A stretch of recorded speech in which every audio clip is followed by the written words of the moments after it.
was a good one. That one didn't cut out.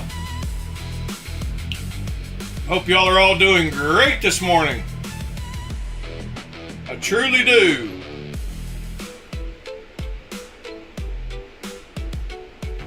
Morning, Mr. Nick. Morning, Mr. Mister.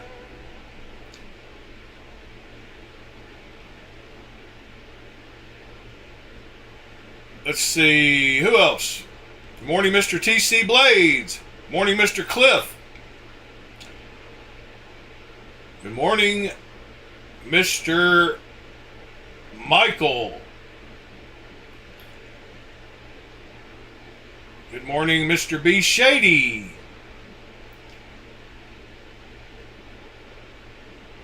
Think that catches us up. How are y'all all doing this morning? Good, I hope.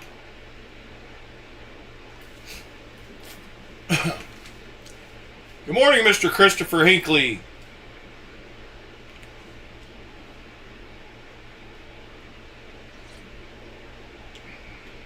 You at work yet? Working on knives? Done any more hollow grinds? Nick, it was an AI thing. Whenever I hold the same note at the same level, the AI, it thinks I'm not talking anymore because there's no kind of change, so it cut out. So when I have it set to cut out all the background noise, it has to sense a change in things in order to cut off or to cut back on. So when I held the same note for a long period of time, it thought I wasn't making a noise anymore.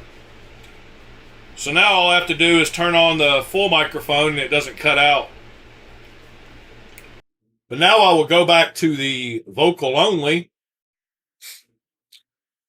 and we will get into it.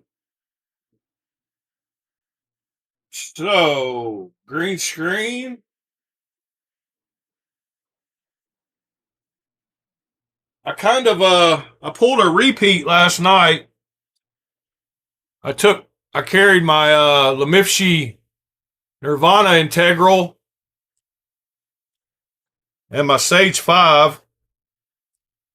I did get the Damascus clip for the Sage 5 yesterday, and they sent me the wrong one. I ordered the ones without the circles, and they sent me the one with the circles. So I'm in the process of trying to return that. There was only one shop that had the one that I wanted, and I ordered from them because they showed they had it, but they ended up not having it, and they sent me the one with the circles. But I got it swapped out yesterday. It looks good if it was the one I wanted.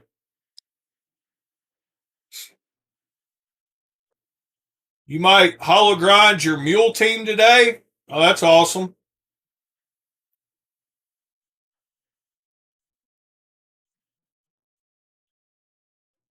I did catch that video where where the guy was testing Steve Kalari's knife live on stream. I believe our buddy Bob was in that stream. And I take back everything I said about a brittle edge chipping. I mean, a hard edge chipping easier because this one chipped way too easy. It was pretty wild how easily it chipped, actually. Back with the SOCOM this morning after rolling with it last night. That's awesome. Nick, I actually ordered one of those. I should have it in a few days. It looks like one of the most comfortable knives in existence for a smaller knife. But yeah, I ordered one of those. Good morning, Sever 7. And I'm sure you know which version I ordered.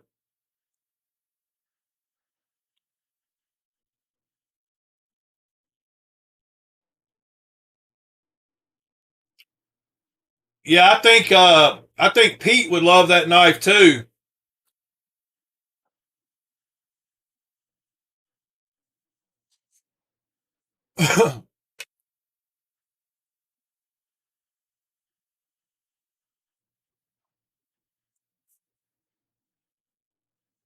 He's been on the kick for the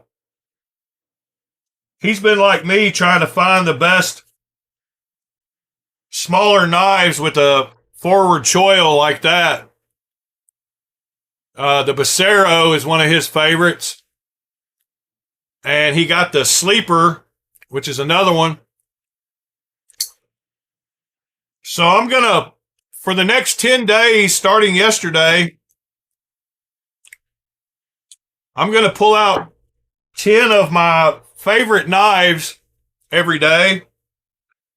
And we're going to try to get them added to the database. But today we've got a Laconico Mini Keen. We have a Tacom Unnamed. We have a Bestech Taipan. I guess I should open them all. Bestech Taipan. Yeah, the 10 for today. Then we have the Urban EDC Becero. We have the Sword Shade. Don't know what the model name is. That's going to be a hard one to add. We've got the Vero Axon, possibly. Is that the Axon? That's the Axon, right? We have the Kunwu Gringo Vertolock with the BGM Hologrind. We have my Knoll Knives Voodoo. We have my Riot Zorro. Not a Zorro, Tiger. Riot Tiger. Sorry. And last but not least, we have the Wee Riffraff with a clip that I did the Lightning Anno on. So that is the 10 for today. I've realized that going this direction, it's going to give a real good cross section of all my knives and what I like. Good morning, Starship Hunter X. No, Nick, I have not found a titanium Yorkie yet.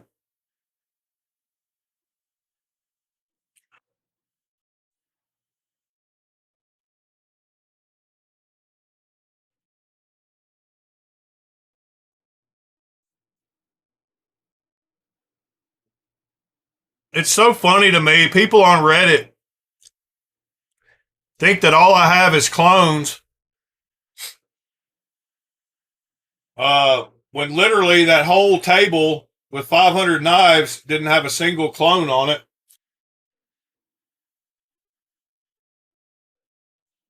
Good morning, Mr. Bob. We're going to go watch the video that you were in the other night here in a minute. I can't remember who it was, but I think I can find it.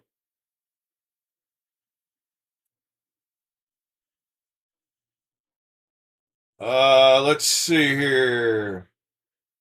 Yes. It was Beat Us Blades.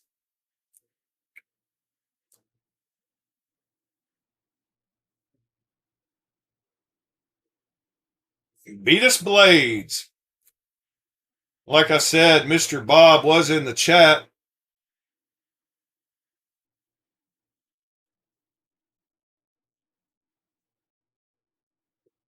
Oh, I don't care what they say. Yeah. You should know by now I could give a hoot. Don't pollute.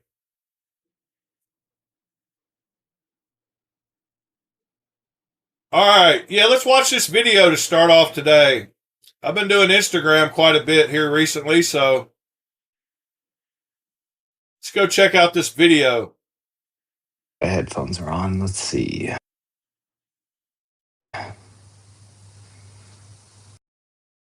Okay, cool.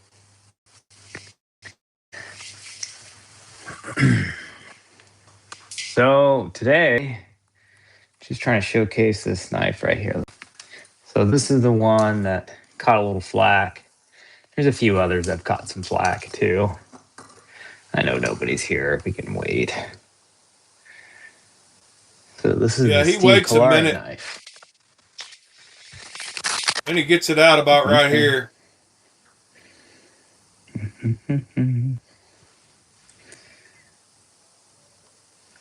Yeah, we're not going to watch the whole thing for sure. All right, we're going to measure this thing. So here it is. So I'm going to mark it actually where the previous damage was when I got the knife. So first and foremost, okay, does this look like a reground knife?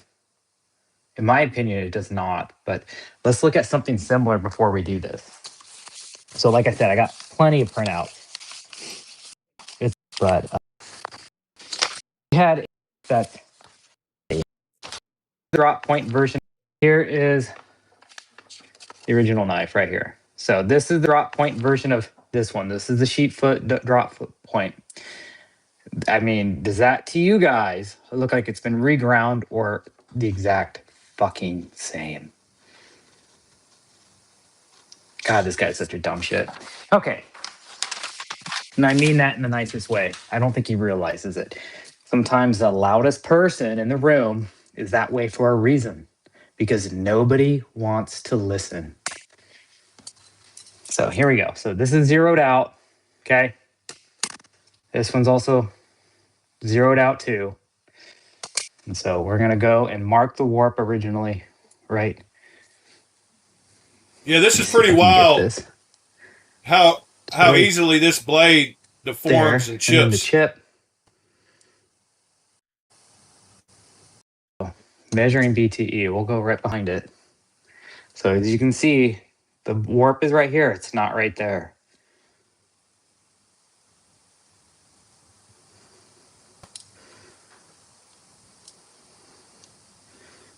Come on. All he's trying to do is measure the behind the edge thickness. Okay. Why is this thing not working all of a sudden? But either way, I warped it already. See the warp? Everybody see the warp? Do you guys see the warp? That easy. Fucking tinfoil. So it's warping again. Try these ones. Shut the fuck up, Peter. They're not working all of a sudden. I look like a goddamn these. Obviously, when I want to do it. Warped. You guys see the warp? So you better fucking stop making them. It warped. Do you guys want me to warp it again? It's 1.5. 3 thousandths, 2.5. That make you happy? And I probably warped it again. So you see, there's multiple warps for measuring BTE. All right, all he's doing is measuring it, not even cutting anything. Measure it again for a 5th time or fine. But check this out. Here's, let's say right now we got to find a spot where it's not damaged. Let's say right cutting here. Cutting a toothpick. Yeah, BTE these nuts. So this is 65.5 Rockwell. So I don't know. Did it survive it? I think there's a little bit of a nick right there. Hard to really tell.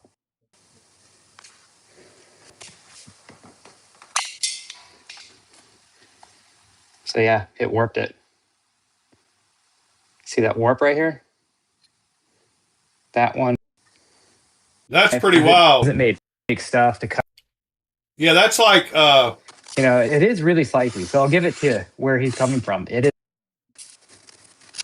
Well, watch this. So okay, that's good. Watch when he actually cuts something with it. I actually have the accolades to. Well, he's already.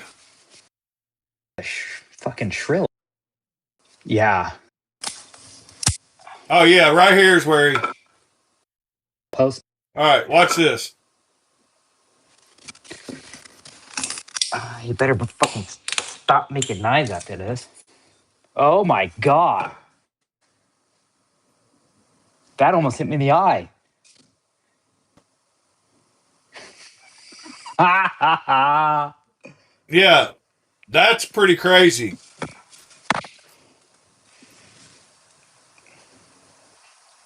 Look at the chunk of metal that came off of that. Was Just that from cutting a piece hard of to wood. use or no? You guys tell me, was that hard to use? Oh my god, I don't even know what to do. Do I just stop here? I mean, I got plenty of wood and stuff. I guess I can keep going. I mean, you Yeah, I gotta think remember, I saw Zion, it this is an too, EDC Nick. knife. Watch after this stick. Oh my goodness. So yeah, that's pretty wild. Cut a And turd with this, man. It might break in by the the end toilet. of it, Edge angle goes. It's gonna be more off in my taste. there's what it looks like. Anyways, people buy with their eyes. And yeah, so anyways, so people have the skill chef as a chef, it's him doing those rock cuts using these really thin grinds. Now I was talking to another really high end, he was a really good chef. He didn't just play at me in chef, he was a chef himself. Now he was probably a chef too. I've seen his skill sets that I've seen on his Instagram channel. I don't want to disinsinuate that he has some skill sets with the knife on a chef because he was a chef, and yeah, he has the skills for it. Not probably, god, I mean, your hand would essentially be like up to here for you to fit on the whole hand. I don't know. Anyway, trash heat treat. All right, I did have some links to look at, which probably includes the links you're talking about. Let me bring up my Discord here where I got my links saved.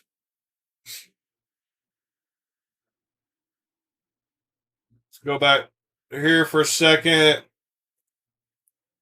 All right. I had some other links today too. Some Reddit stuff wanted to show. We Knives had their poster about their new stuff. So they have the Gunwale or Gunwale. Wale. Not sure what I think about that one. Yeah. Nothing super exciting about either one of these. This is called the Trax. The Tally. Tally looks a little better, but it looks like a another one of their knives. The handle does. The blade's a little different. The blade's pretty nice. I like the fact it doesn't have a recurve.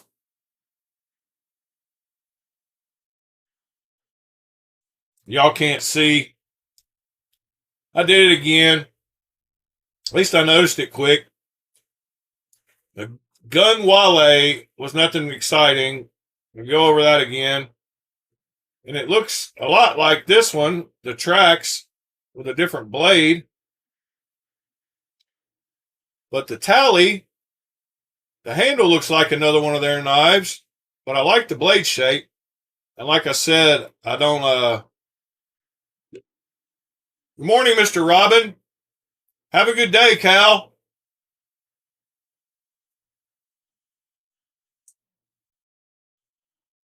But yeah, I like blades that don't have a recurve. And then the temper. Temper is nothing exciting either. I don't like three of those. Nothing really sticks out about them. And that one looks like the handle's on something else they make. Can't think what it is.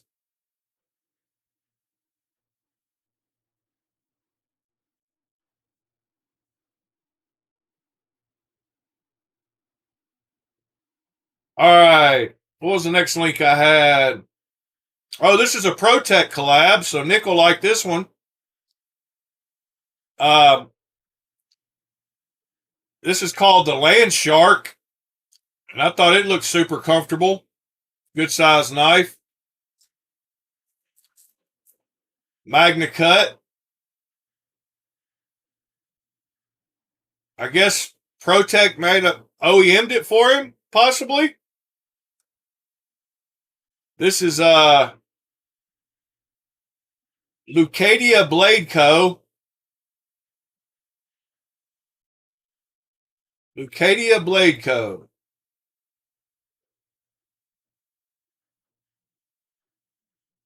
Yeah, the Land Shark. Pretty cool looking knife.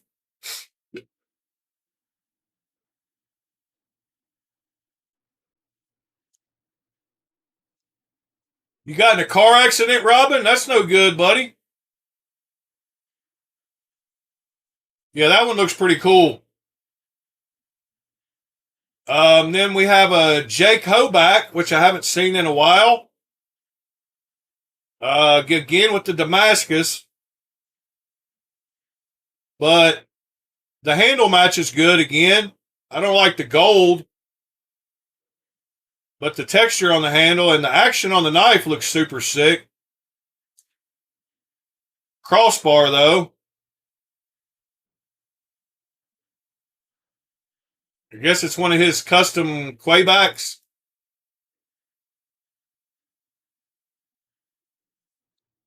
Good old Hoback knives. All right, then I had this one, which was a crazy pretty knife. But again, got Damascus. But talk about matching the pattern great. This one does it better. And look how big that thing is. That is a beast.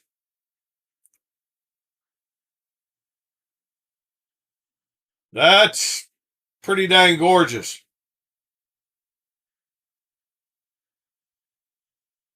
Look at those patterns.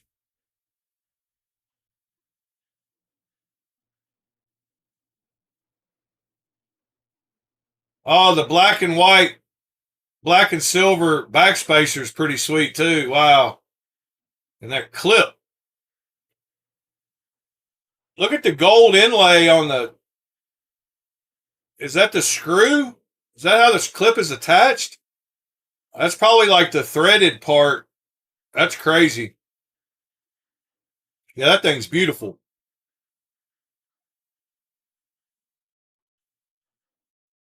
I even like the white rug behind it.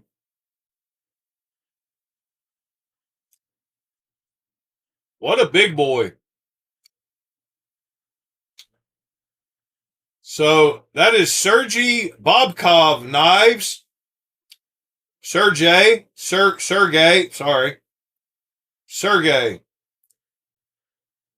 Some of these makers, oh, that must be his logo. Another Russian maker that's doing crazy stuff.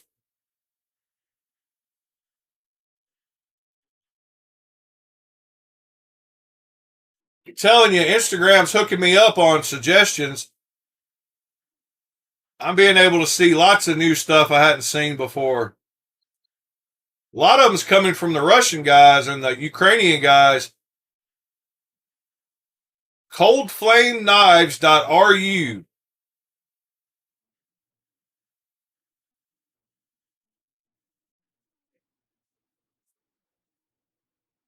Translate.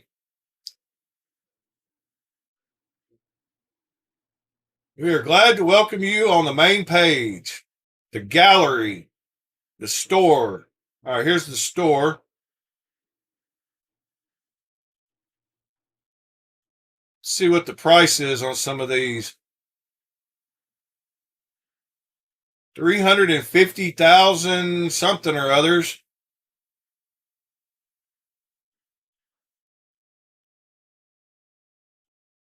Yep, that's about right. $4,315 for that custom.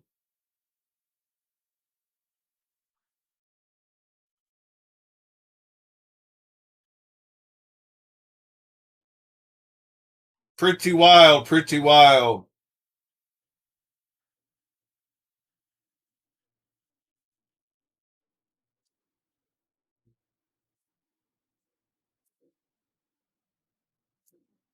Yeah, I'm glad you didn't get hurt, Mr. Robin. If y'all wouldn't mind smashing that like button, get that out of the way. Was this the last link I clicked? Nope. Hate Stick Manufacturing. Do y'all know about Hate Stick? I like the little leather wrapped handle. Thought that was pretty cool. And he left out the choil. I bet that one really locks into your hand really good.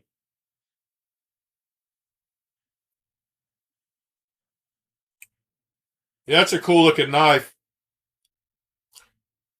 Completed first run of the Drop Point EDC blades. Standard Kydex. I'll have these up for a drop soon on the site. Hate Stick Manufacturing. HateStickMC.com.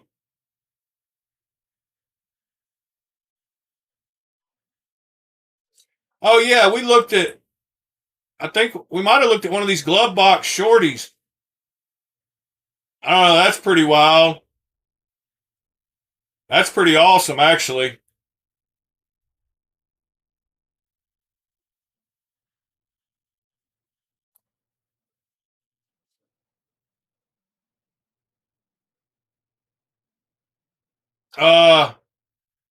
Nashville Knife Place. What is Nashville Knife Store? I've not heard of that. That's my hometown, so.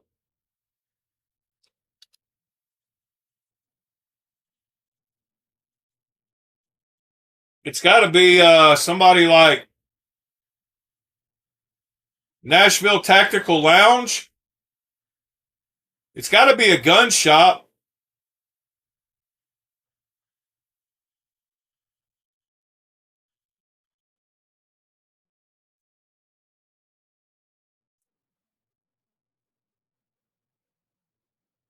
Because they don't really have any just specific knife stores, I don't think.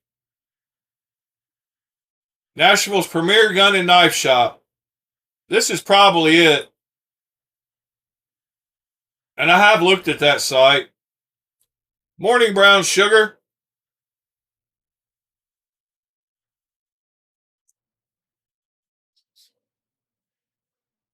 Uh, there's not many of them. And it says it's the premier one, so that's probably it.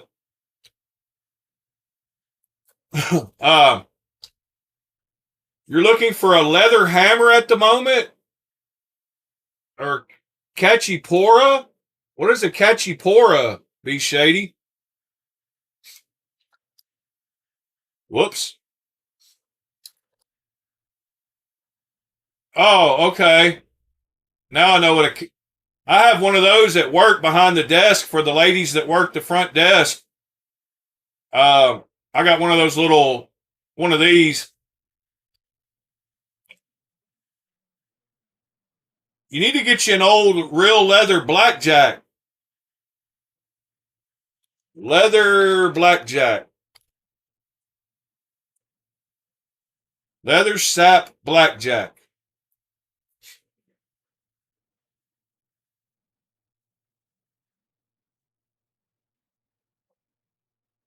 The old ones, some pretty cool ones. It's been a long time since I've seen one. Uh-oh, my browser locked up.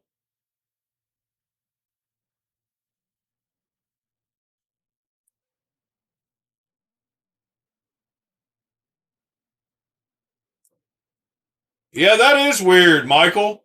What the heck?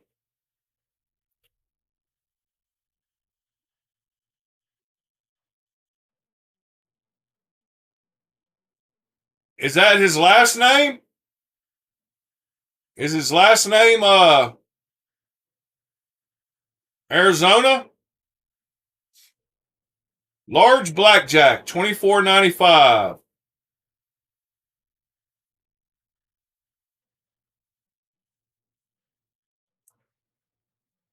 Raising Arizona.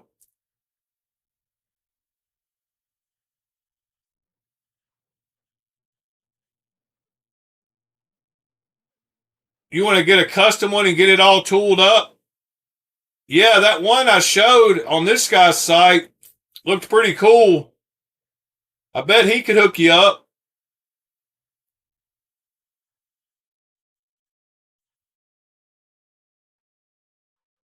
You might hit him up and see what else he's got available.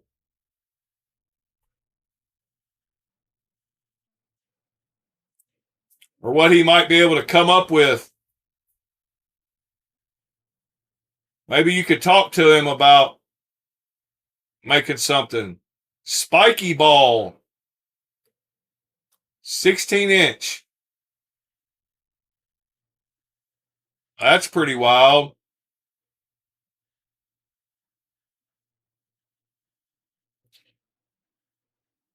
So, you remember I know, I don't know if y'all remember or not, but I told y'all I reached out. Oh,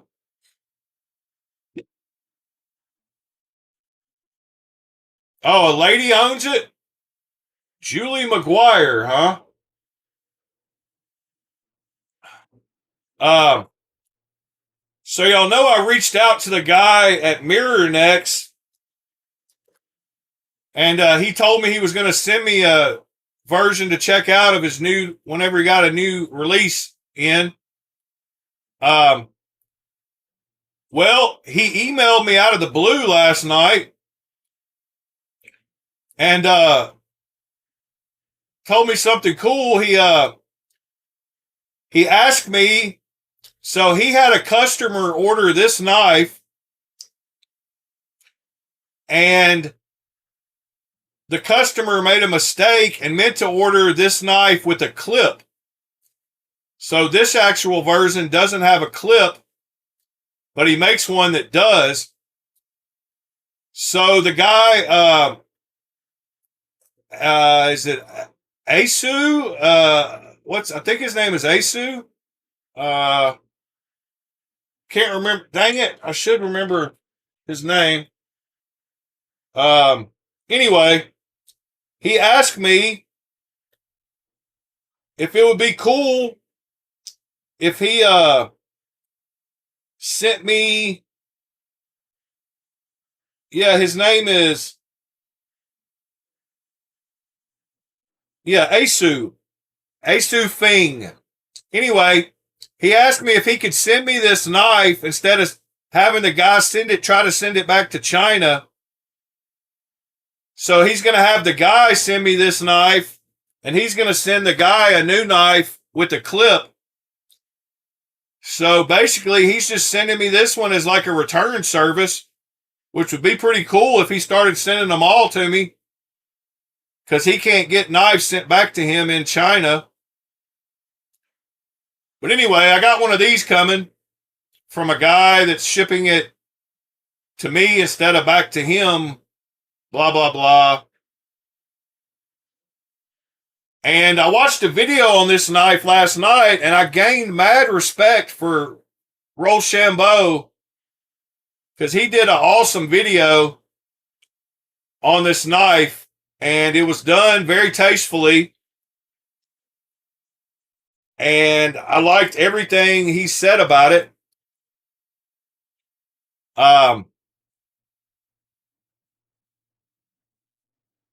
So yeah, I don't even see I didn't I didn't spell it right.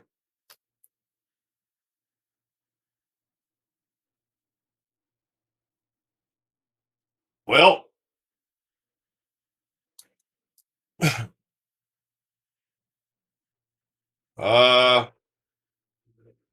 That's crazy. He's not coming up. Well, let's try again.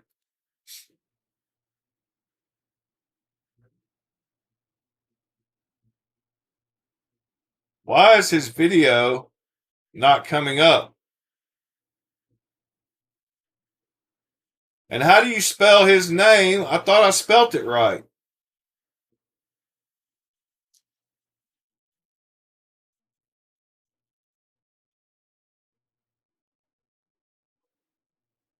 There it is.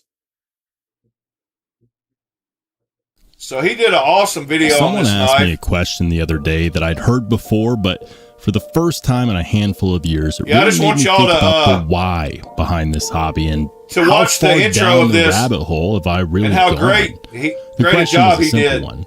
Do you consider knives to be toys? The answer to this isn't easy because I'm not just a collector. I'm also an enthusiast and a user. I didn't start here either.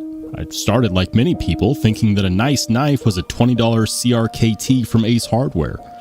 Then I started getting more and more into the knife collecting, and the more I fell into the hobby, the deeper the rabbit hole went.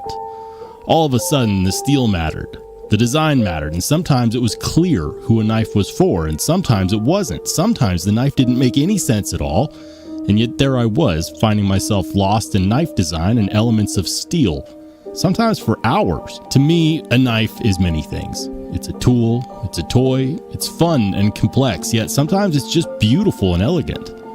This is the Mironex Velox. Yeah, so I can't hope to make as good of a video as he did with this one.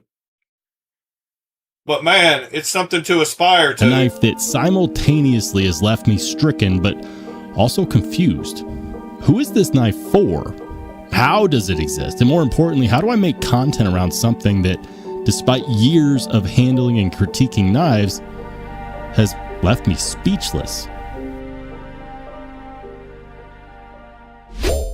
This absolutely insane knife is the Mironex Velox. And before I get started, I really do want to offer a huge shout out and a thank you to Asu of Mironex for working with me and for being patient with me on the upload schedule for this video. The truth is that this is one of the most challenging knives I've ever made content for many different reasons. The first is that I find this to be an incredible piece of craftsmanship, and I wanted to do it justice by producing an equally as incredible produced video. And really what ended up happening was my own personal side quest for perfection that turned into a metaphor that I learned halfway through making this video. But we'll get back to that in a bit. I understand that many people don't like seeing gloves in a video. They think that, what are you trying to hide? What are you trying to do? Why can't you just be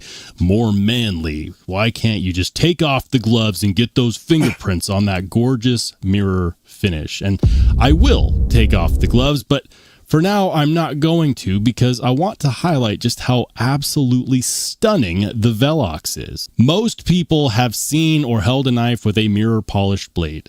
There's plenty of production knives out there, for example, with mirror polished blades. I myself have mirror polished several knives. For example, this is my TPK Hedgehog, and I put a mirror polish finish on this blade. Granted, it is not a perfect mirror polish, and I use my knives, meaning that this one, of course, has had some extra scratches added along the way. I've also done my own attempt at mirror polishing titanium, and as you can see, despite me spending multiple hours trying to get there, I only ever really achieved a high polish finish on this Spyderco Swish buoy. So in the world of metal polishing, you could definitely call me a peasant, but my own experience has lent me enough perspective to understand just how truly amazing it is that we not only have a full mirror polished blade, but also fully mirror polished titanium handles. And if you don't understand yet, or if you don't have that perspective, I want you to pause the video, go to Google and type in which is more difficult to mirror polish, steel or titanium, and the result you're going to get is everyone will. So anyway, Shout out Rochambeau for producing a great video about this knife. To actually provide me with when I get it in, I can't help to do it justice, but I am going to make a video about it.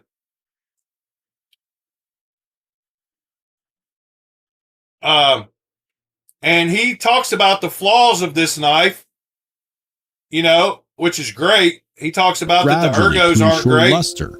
Only to look at it from a different angle yourself. Phase by phase, trying and failing to wipe away the imperfections right here. Of 61 to 62 Rockwell, which I big fan of that range for M390. That's at the top end of the range for M390. It is not the most ergonomic knife in the world. Now, that's kind of counterintuitive when we're talking about knife design, because typically contours are meant to do more than just add a visual effect. But because we have a reverse contour followed by a regular contour, by another reverse contour, and it goes up. It's like the contour is W-shaped. It's insanity. More to the point, the back end is also it's got a sharp point. Edge. When this knife was being designed, it was being designed specifically with the visual effects of the mirror polish in mind. But it's still, first and foremost, a knife. And knives can't be art unless they are first an actual cutting tool. But the functionality matters because it's what makes this more than just a stamp that you collect and throw in the drawer. This knife is not perfect. It's not, in fact, perfect as a knife, as a functioning tool. Not saying that it doesn't function. I am just saying that it has some room for opportunity to improve when we're talking about its functionality. So, for example, it has a light detent. Yeah, you can gravity open it, and that's just that's just an example of the detent. My point is that many of us prize the opening and closing action of a knife to assign it some level of quality, some level of tuning. And on this one, the detent is not the worst I've ever felt, but it's also a bit lighter than I would have preferred. The only method of opening this knife is a double-sided thumb stud. Hopefully I'll be able to fix the detent. Does make it a little better if it does have a regular thumb flick. That works well, and you can do a reverse flick. The reverse flick is a little harder because it doesn't have a stiff detent, and also because the point of this handle scale is actually riding into the palm. Anyway, all right. Next video I had was this guy talking about this guy. It's actually AR Custom Knives. He's got lock rock on a knife, and he's going to talk about how to fix it. And it's a cool video. We got a very severely worn lock face on the titanium. You see a gap right here. That's because it's no longer touching in the front of the lock face. It's moved its way back as it's worn in.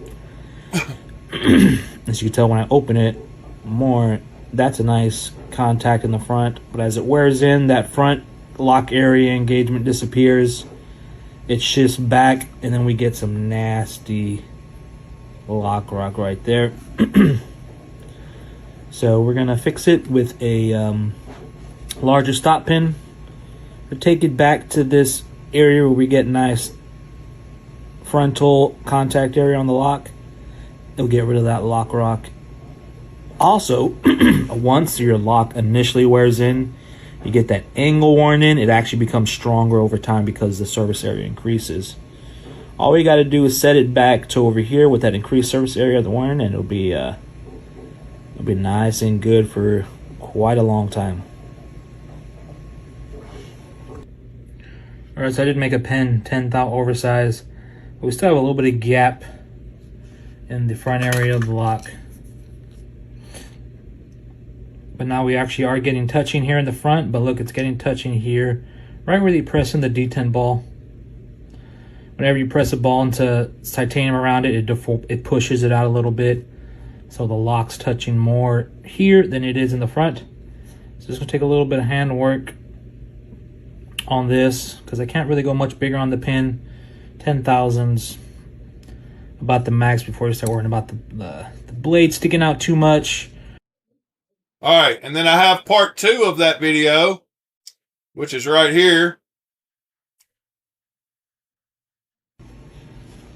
All right, here we go. Here's our final final one. So now we got nice lock engagement right here in the front area of the lock bar. Everything's looking good. So I'm happy with that. The lockup's a lot earlier. I did have to make the largest shoulder pin I ever made. You tell the size difference from the factory here to wherever I had to go to 148 thousandths. That's crazy. So it's 23 thousandths larger. So that's a huge difference, and it kind of resets everything. The lockup's engagement is looking good. It's maybe around 15% lockup. But everything's looking really good. I'm ready for more mods we're going to do on this knife. All right, here we go. We got the 23 thousandths oversized shoulder stop pin in there. We got everything set. Lockup is looking good.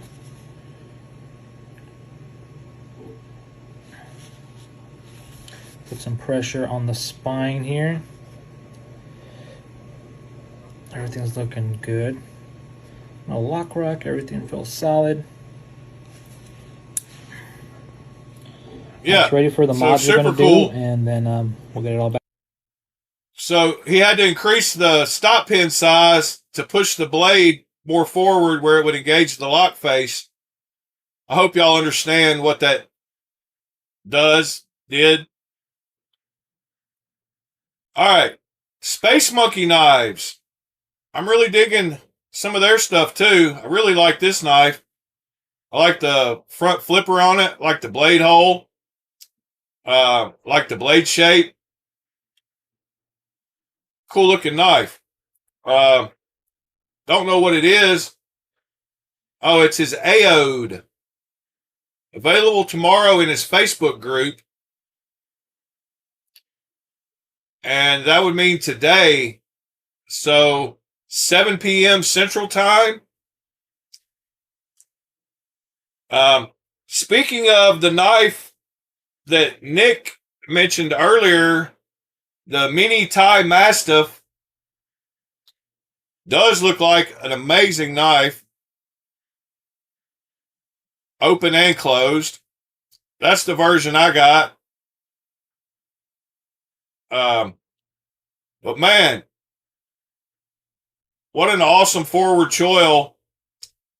And for a small knife, it's guaranteed to have a great 4-finger grip, and I bet it does. But I can't wait to check this thing out. Sever said he got one in for review. So I hope it's as comfortable as I think it's going to be. And like I said, I'm on a quest recently to find lots of knives like that with a nice forward choil that I can get 4 fingers on that are a little bit smaller knives. I've got quite a few now with that shape. Good morning, Mitchell. Good morning, William.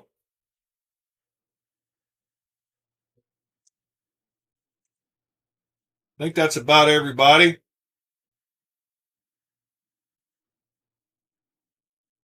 Anybody new? Smash that like button.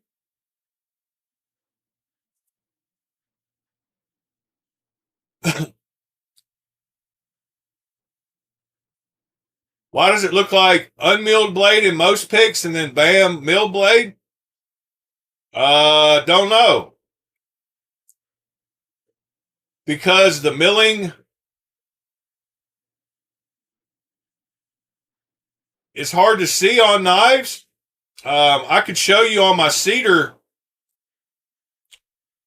clones, and they make one that's not milled, so maybe you're seeing both of them. Milling is hard to see, though. And they do make both versions of it.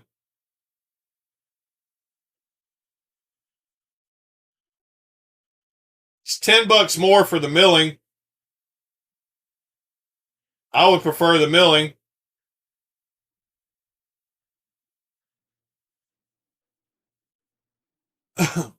All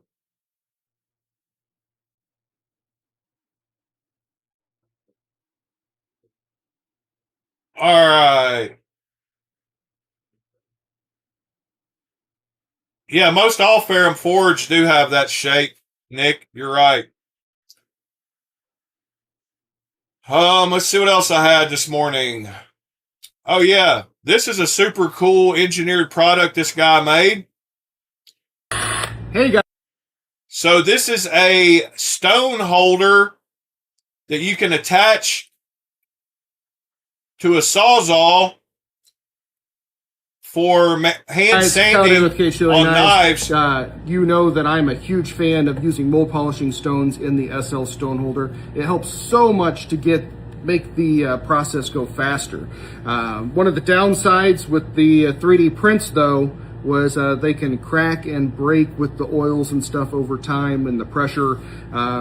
Just not a perfect 1/4-inch ones. I recommend perfectly. So he created this tool. And I'd love to hear your feedback on it, and I'm super excited. Super cool little tool. Hey everybody, Kyle Day with Kubey Knives, the stone holder update. I've been using it on a handful of blades, and a little problem that cropped up. So I was using the same screw for the top here, these internal hex, on this pivot. But the thing was, there wasn't enough surface area underneath the head of the bolt to keep this from spinning. So I bought some of these 1032 flange head bolts. Use a different thing. Big, clamps the whole piece there, just like it did with this when it didn't 28. And I think that's. But anyway, I don't know how.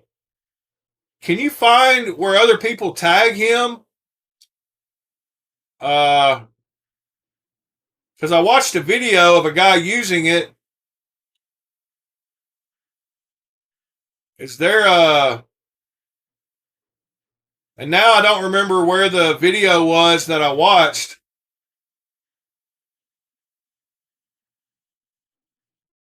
But it did save a ton of time from doing hand sanding on knives to get them finished.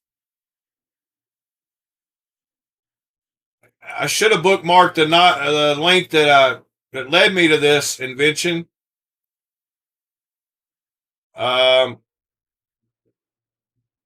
Let's see. Can you search for tags where people tag at? Can I do a search for this? Let's see. At that? No. The search on Instagram is pretty pointless.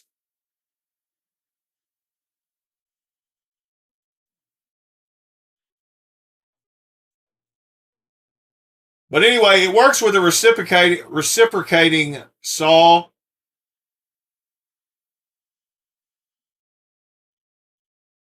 And as you can see here, it moves it back and forth for you to sand. Let's see.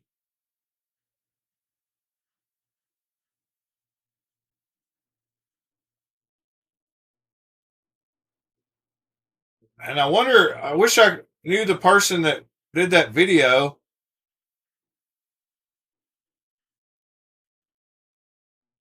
Because it was a super cool video. Dang it. I hate that.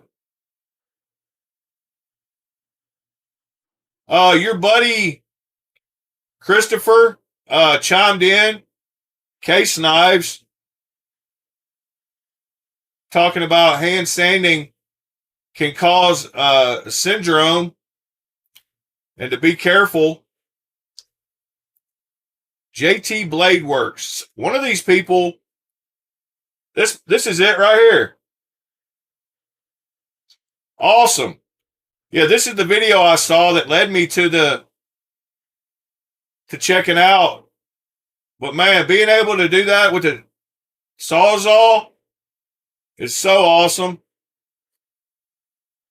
And using stones like that, he can really get aggressive and take out areas he needs to really easy instead of sandpaper.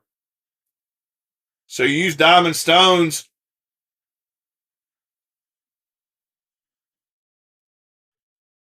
But there's that little jig in action.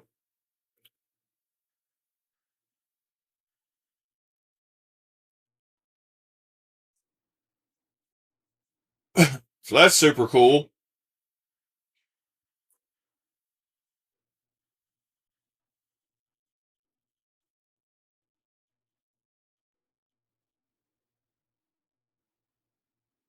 Yeah, and I love when people make tools that make you work smarter and not harder. But here's the link that I clicked on to go to that guy's page that made it. And the post, to answer your question, mister, he actually said on that post, he was talking about, well, where's all the replies? Now I don't see that video. It was on the one I clicked on. It was on this one. Avoid halves syndrome when using this kind of equipment.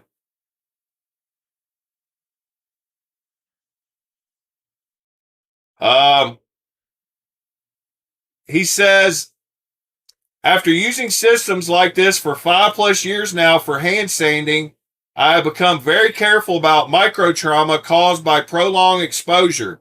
Take breaks often, and if the blood suddenly seems to vanish from your fingertips, stop immediately and massage and warm your tips until they regain color. It's a great tool, but make sure to read up on halves syndrome before using it.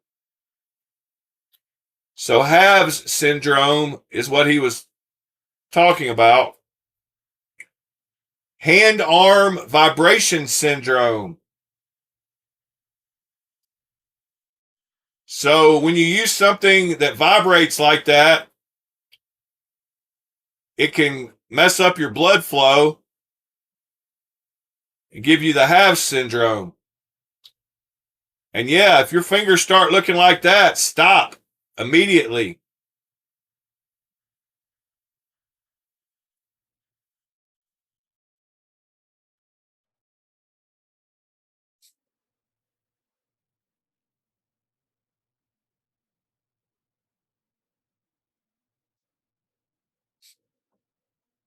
Good morning, Gonzo.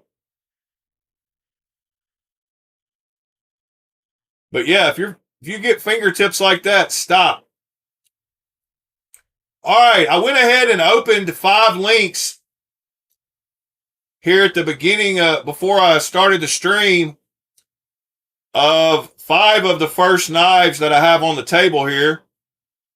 So the first 5, right here, we're going to add to Blade Vault and see how the different websites scrape the data. So I'm going to bring up Blade Vault, and we're going to hit Add Knife. And I'm going to grab the first link for the Mini Keen, which is a Trivisa link, and we're going to hit Scrape. We're going to see how good of a job it did and what kind of pictures it got. It got all the pictures again. All right. Brand maker, Trivisa. I'm going to say Trivisa and Laconico. Model name, Keen Mini.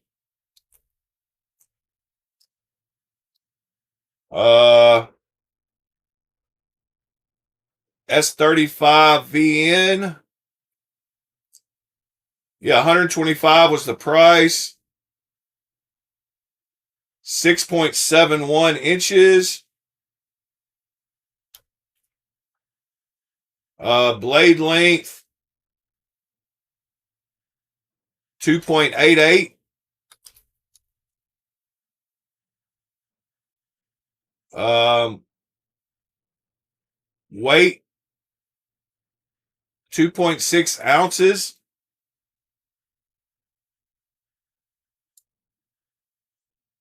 All right. S35VN, spear point, titanium. Satin. Frame lock. And that should add that one.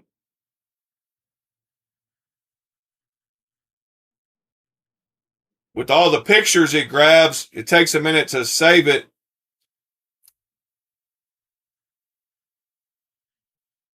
And there it is. That's not the color of the one I've got. I couldn't find the color of the one I got, the blue, bright blue.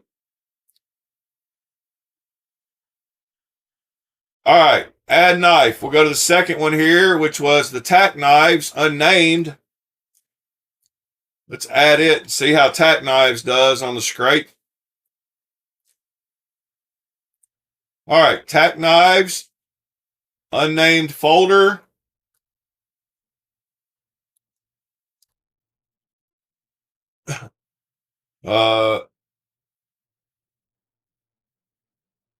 $269.95.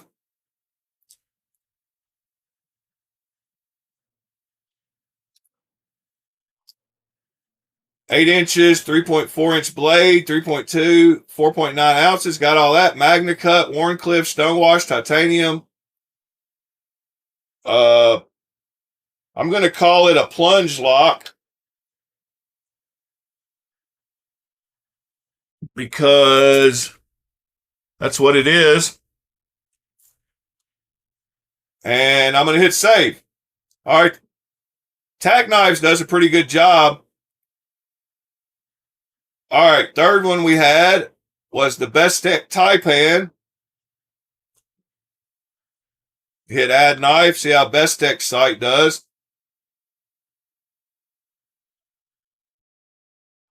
All right. Model name, Taipan. There's the model number. It picked up all the info, so I don't have to save any of that. Price, $265.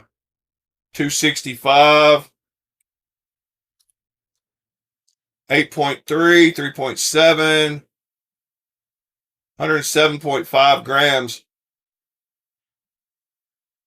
Hey, Google, what's 107.5 grams in ounces? 107.5 grams is equivalent to 3.792 ounces. 107.5 grams is approximately 3.79. All right, 3.79 ounces. Blade material, Magna cut, hollow grind, titanium, frame lock. Boom, save. All right, now we get into an issue because I don't think it'll pick up many spots from Urban EDC. Man, it got a bunch of pictures, I guess. No, it's just taking a while to save.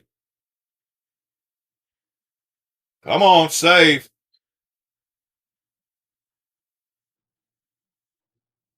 Giving this app a good test, though. While it's finished saving, I'll read the chat and catch up. Morning, Mike John.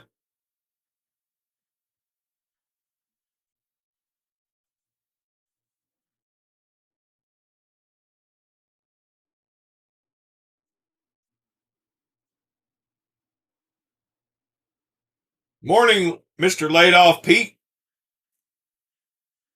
Did Blade Vault finish? Yep. All right, Blade Vault finished. So we're going to see how Urban EDC does. I don't think the scrape will do much on it. But Urban EDC Productions. Vocero. Hand-rubbed Magna cut and plain titanium. Price. Yeah, their website doesn't even load up. It does load up over here better. All right. It says 2.87-inch blade. I'm having to go to the actual browser. All right, pick that up. 5.3 ounces. Price was $329. And I got the purchase price down here. I'll go back and fill all those in. Magna cut. I think.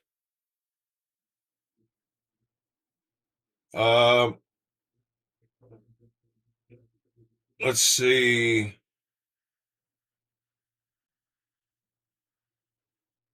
Yep, Magna cut. Titanium. It is a liner lock. Well, that's one of my first liner locks. And it did pick up all the info about it, so that's cool. And it did grab some pictures, so that's cool. All right, so there's 4 of them. We're going to do one more. I'll try to do 5 a day, and I'll do 5 off stream.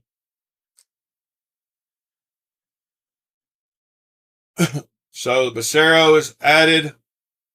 Cool photos. All right. Now the last one, I'm going to have to manually go find everything about it because it's not on the website anymore. It's made by a guy named Sword Shade. It's got Zerk inlays, full zirconium, and a crazy clip. And I don't remember the blade steel. I don't remember. I'll have to get the measurements myself. So that's a case where you can't just key in the knife and let it scrape from a website. And that's one of my problems, you know. Of course, if you're going to keep inventory of your knives, you got to do a little work yourself. You can't expect everybody to just make a program that makes it all work perfectly. But it's a lot better than keeping up with an Excel spreadsheet.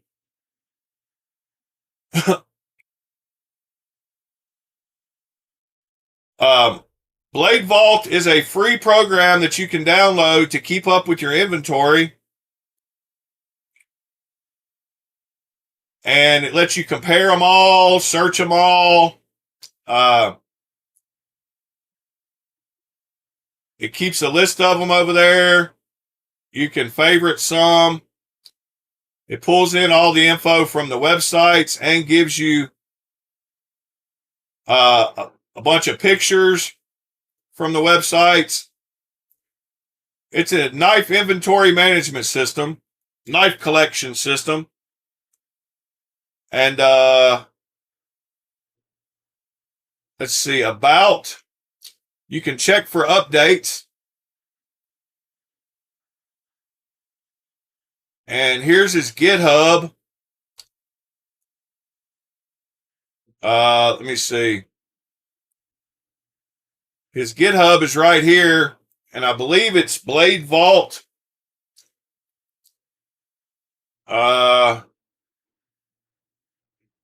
Blade Vault dot something.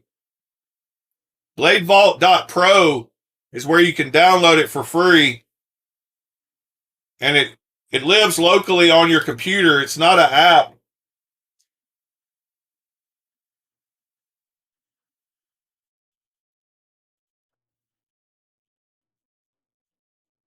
So that's what Blade Vault is, Mr. John.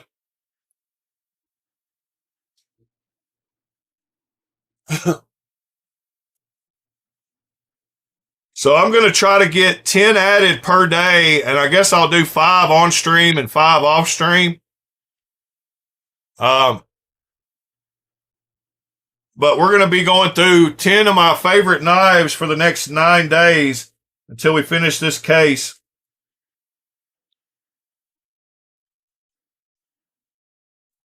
So that'll be cool. What else y'all want to look at today? I think I had a few more links. There was something else I wanted to talk about besides the Mirror Next guy sending me a return knife for free. Actually, I got to keep that one out because I'll have to take pictures of it probably and everything. But yes, this is super mirror polished. And it's got a ruby as the pivot. Granted, it's probably a lab grown ruby. If I can get the color, you can't see the color. You can see it better on this side. I get it cleaned up. You can see the color of that Zerk in there. It is super polished.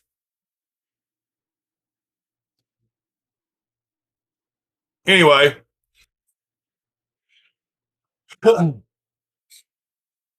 Yeah, and it's free to keep up with all your knives. There's quite a few pieces of software. In fact, Mr. Pete is working on one that works great. This is just the one that I wanted to try. Hopefully I can export this and import it into something else maybe. And you can sort by any kind of filter you want, what kind of locking mechanism, blade length, price, brand,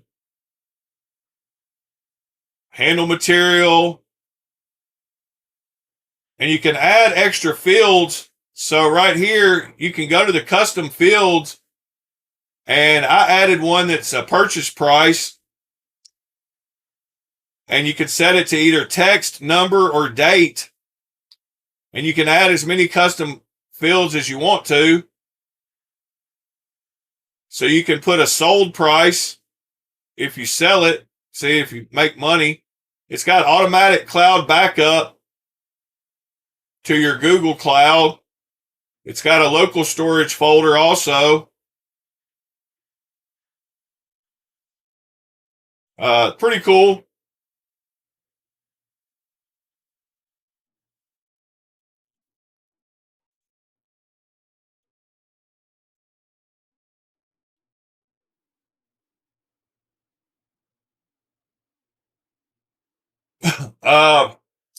What knives am I keeping an eye on?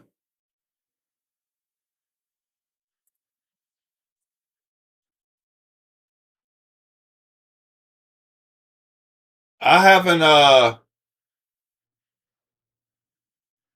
don't have anything coming up that I've just been like watching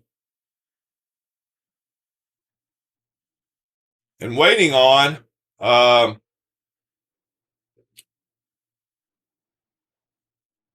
Oh, I did have a few more links to show y'all.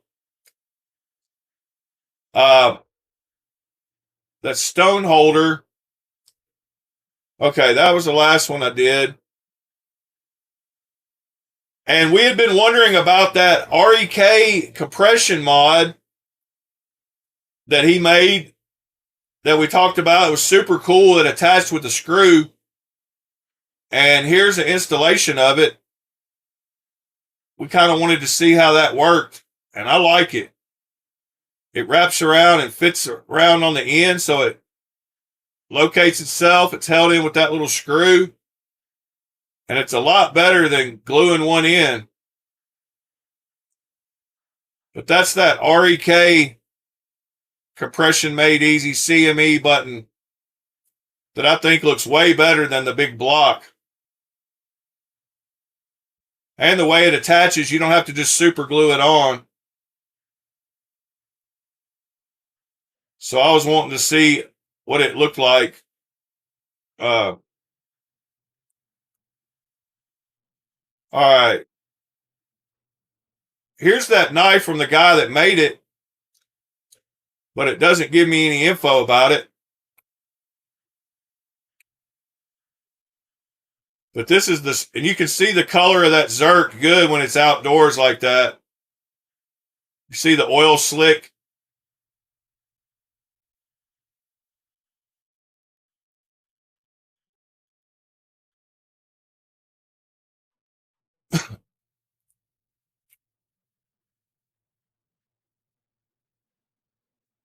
And his name is, well, this is, I don't know what his name is, but this is the Sword Shade guy. If anybody wants to go, add him on Instagram.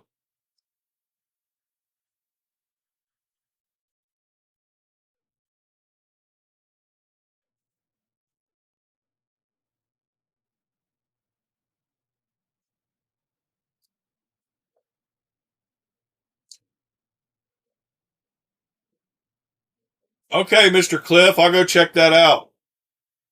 Yeah, he makes some wild, crazy knives. Sword Shade guy.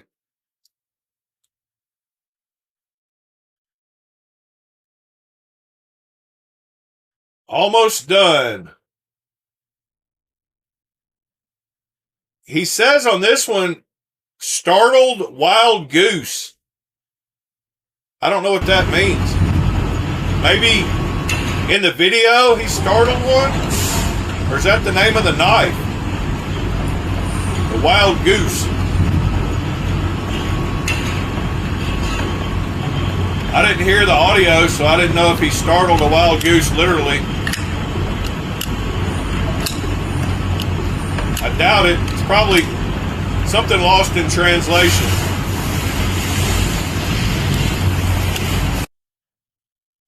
But it says startled wild goose up there to the right, which is pretty wild. All right.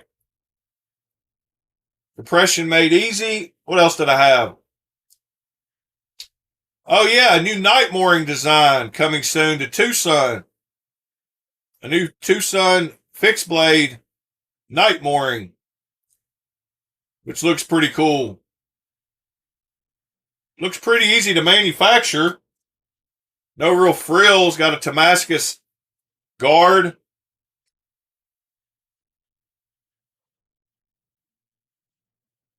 I like night mooring stuff, so excited to see that. Then I had this, which was Max Ace's new stuff. The Blacklight 03 and the Rattler Balisong.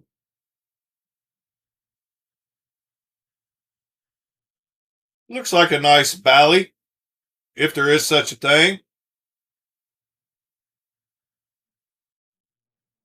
All right, then I had this one. Oh, yeah. Zappa's Knives was one of those inexpensive ones I think Cliff might have mentioned. No, somebody else mentioned it. But they're Polish knives. And they're super well made for the price.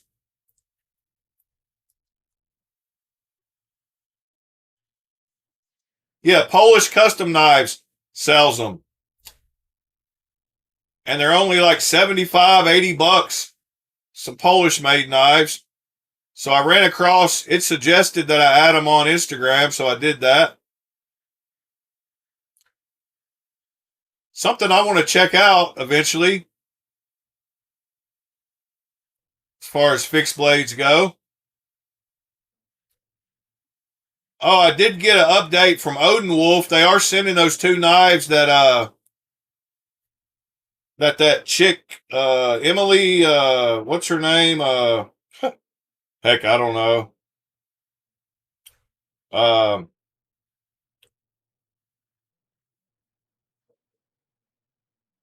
My goodness.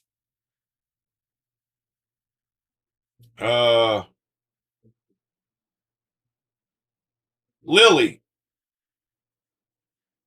Survival Lily. Those two Survival Lily knives that she produced, that they're now producing, they're doing a big launch on it on September 1st. A pre-launch, I guess. And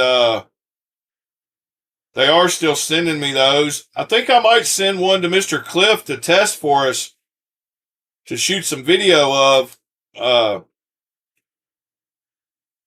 him putting it through its paces in Alaska.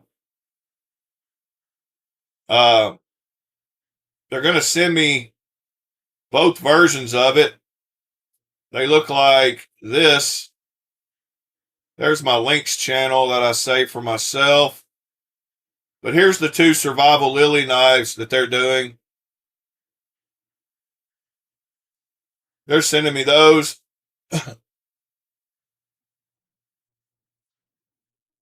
All right, then I had a couple more links to check out. Hold on.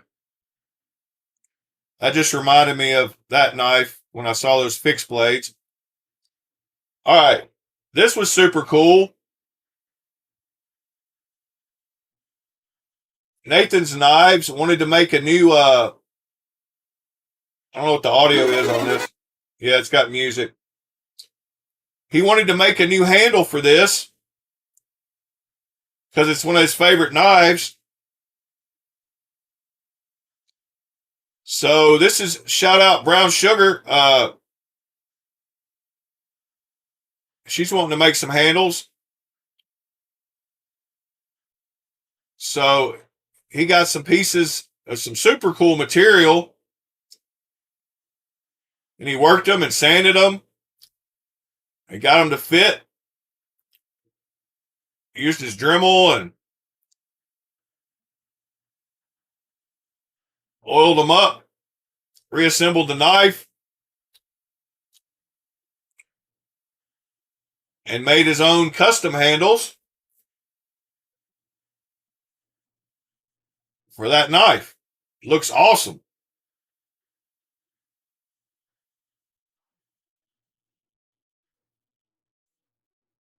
I love seeing guys work on their own stuff and make their own custom stuff. And then this was a Reddit post I wanted to show. This guy's super cool knife. It's his favorite project to date. And I thought it looked super cool myself. So I thought I would share it.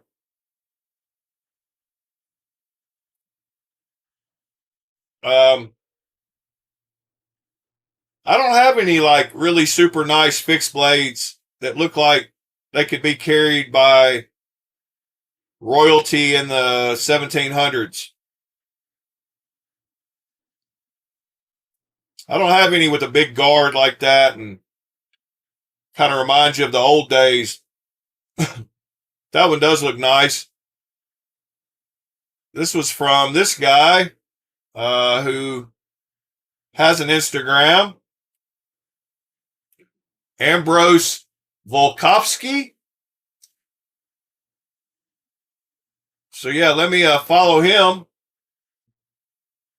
He's another Southwest Australia. Nice. Let's hear what he sounds like. It's the Melbourne Knife Show 2026. Time to do a walk around. You may or may not hear me. Did he say Melbourne Knife Show? It's the Melbourne Knife Show. Yeah, the Melbourne Knife Show. Time to do a walk around. Having a good show? Yeah, having a great show. So the last time I saw it. That's pretty cool seeing a show in Australia. Shout out Mr. Andrew. Southwest. I think he's in Western Australia, Mr. Andrew is. I just sent him a package. He did get his giveaway package. He was supposed to post pictures of that, but his new job is kicking his butt. And it's, it's like 11 o'clock at night over there. That was the last link I had for today. Anything y'all want to check out before we get out of here? Man, that knife has such a good sound.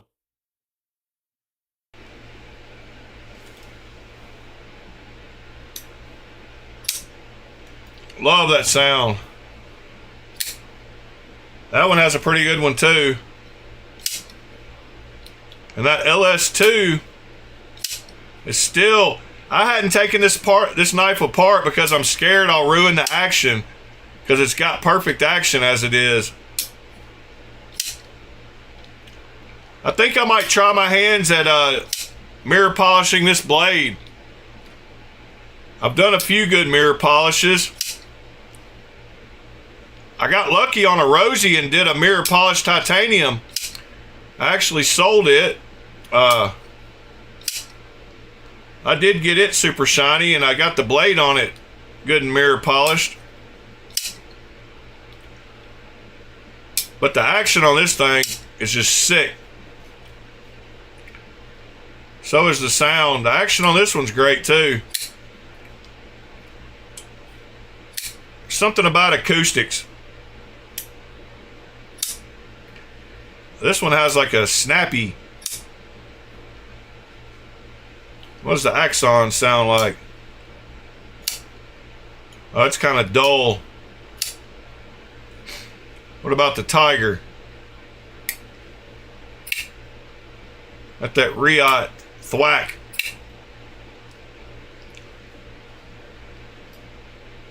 Yeah, John, this one's L-Max. The Vertilocks are L-Max, not N690 or whatever. Not N690, but whatever. Acoustics. This one has brutal detent. That one's kind of a dull sounding too.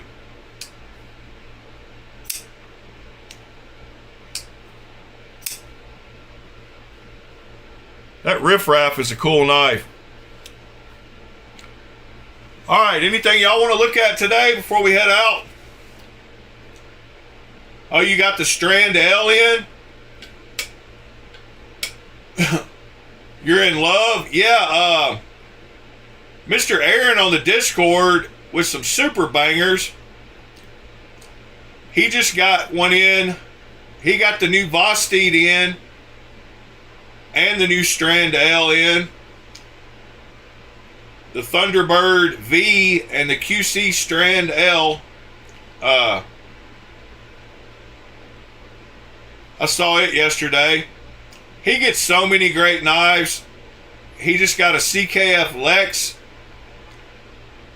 He just got a Herman Mantis. He gets more knives than me, and they're all... Well, there's some semi-regular knives he got. They're all extreme knives.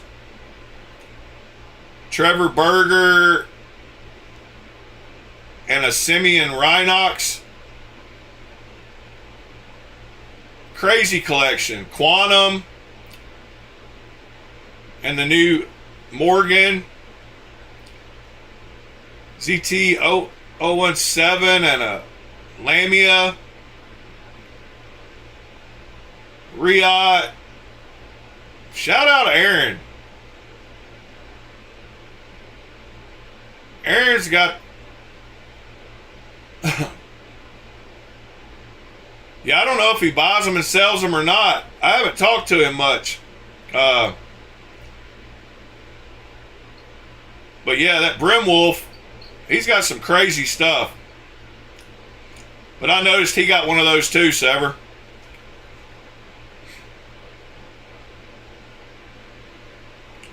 I don't know which variant the Silver Surfer is, or what you're calling the Silver Surfer.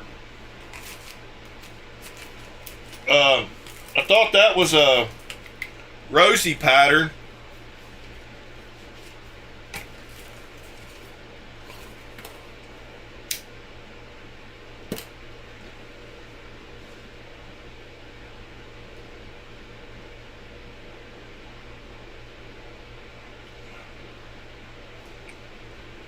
Mike John, if you want to learn everything you want to know about good clones on AliExpress, go to Reddit and join the Chinese_knives subreddit. Go to Reddit and join this subreddit, Mike John, and you'll learn everything you need to know about good clones and which ones to buy and which ones not to buy.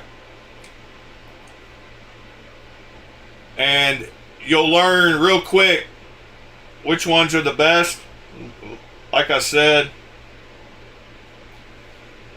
But yes, Greenthorn are better versions. But yeah, go join that Reddit. That'll help you out.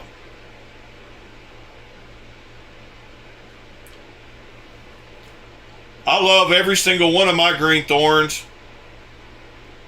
They don't make a bad knife. Their QC, their quality control is superb, and their fit and finish. The main thing about them is they keep the knives good and parallel, so the action on them is all phenomenal. But in my collection picture, a ton of the ones in this picture right over here on the right hand side, a lot of these along the right line are all Greenthorn.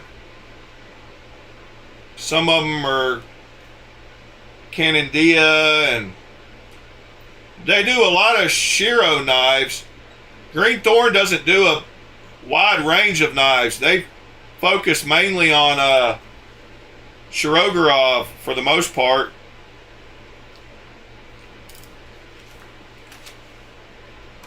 And they don't take suggestions from anybody. They do what they want to do. But if you go to AliExpress and just type in Greenthorn knife, there's a few stores that sell them.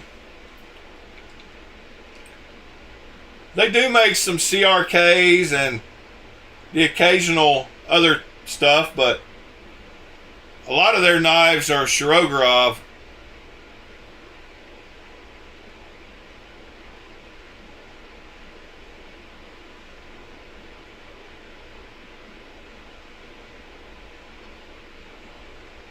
They definitely don't take suggestions.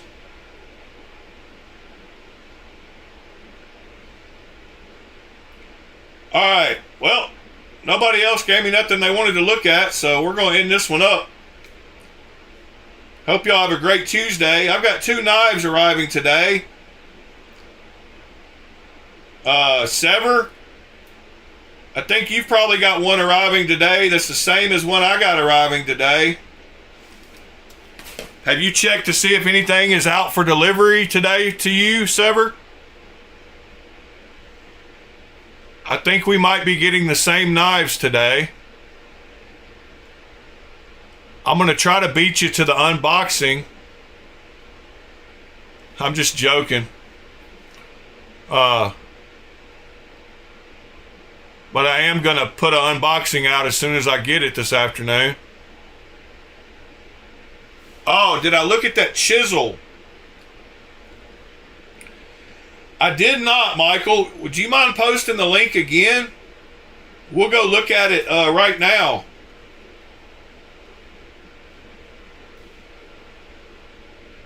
I remembered it, but I thought I was going to have to go back and look at the chat to find the link, because I didn't save the link when you posted it. But I would love to go look at it now.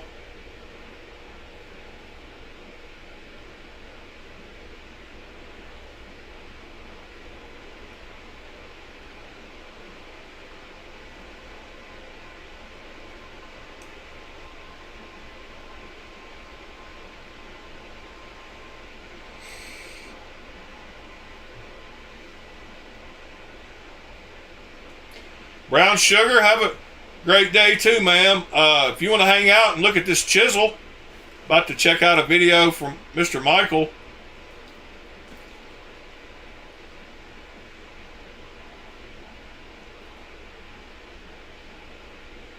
Mike John, go to OK Knives has a few versions of the Quantum.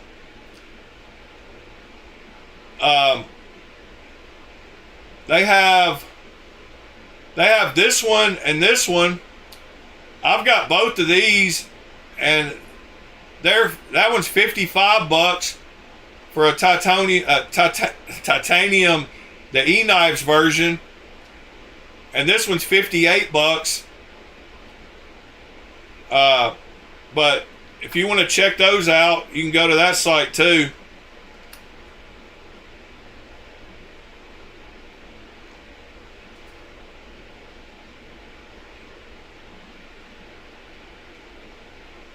They have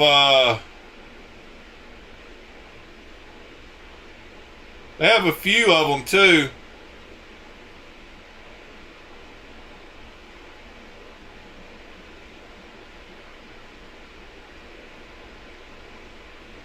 Thank you, Mr. Michael.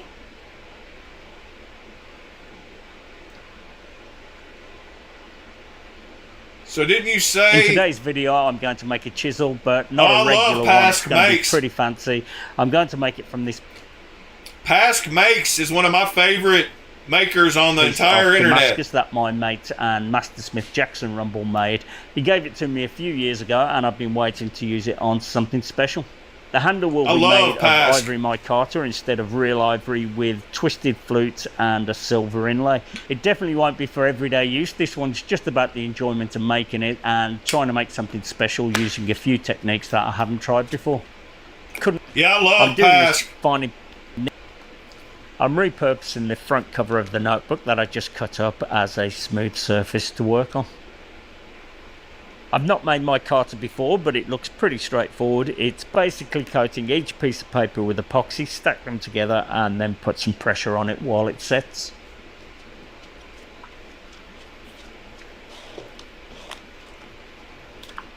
There'll be enough here to make 2 handle blanks, so if anything goes wrong while making the handle, I'll have a second chance.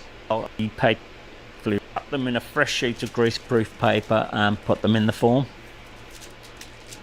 The goal of this project is to have fun and draw inspiration from Jackson's work. The design is definitely influenced by it. Obviously, I'm he makes some of the best, so I don't expect to reach those sort of standards, but I'm going to give it a good go. And he solves that problem of working smarter, not harder, better than just about anybody I know. Hopefully it was worth making my own rather than buying it. I just hope that it's consistent throughout the block and that it actually looks somewhat like ivory. Now onto the blade. The first thing to do is remove the he's one of the smartest, Jackson would have used to best hold makers tongs while in the world. I could just grind these shoulders off and then weld a tang on the end and insert that into the handle. That would work, but a chisel really should have a bolster somewhere for the handle to push up against. So instead, I'm going to forge these in from the side here, and that will make the center swell, and that will give me my bolster. Look, he's using an induction. I'm pretty nervous about this process. I only get one go at it, so hopefully I don't ruin Jackson's work. Usually heater. When I forge something, I'll have more material to have another go, and because I'm no blacksmith, that happens quite often, so fingers crossed this works out. Yeah, he does more woodwork than blacksmithing work.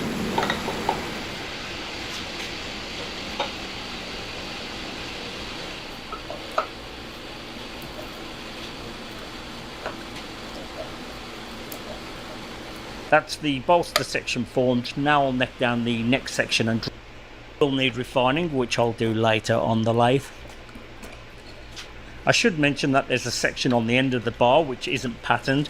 It's a piece of plain steel just to support the end of the Damascus when the final tiles were forge welded together. Anyway, that's the section that I'm induction using for the coil tank. is super cool, as it does play out as a significant part of the project. I'll just square up this face, and in the process it will upset the bolster a touch more.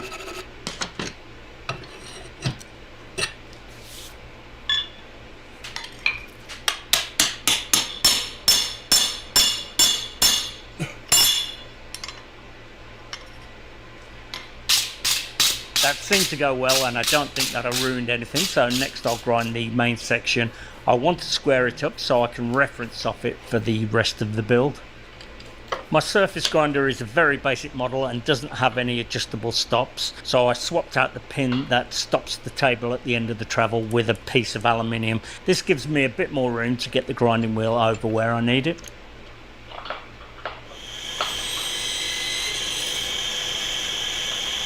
I realise that I'm feeding into the grinder in the wrong direction, but I'm taking very light passes and there's no problems at all.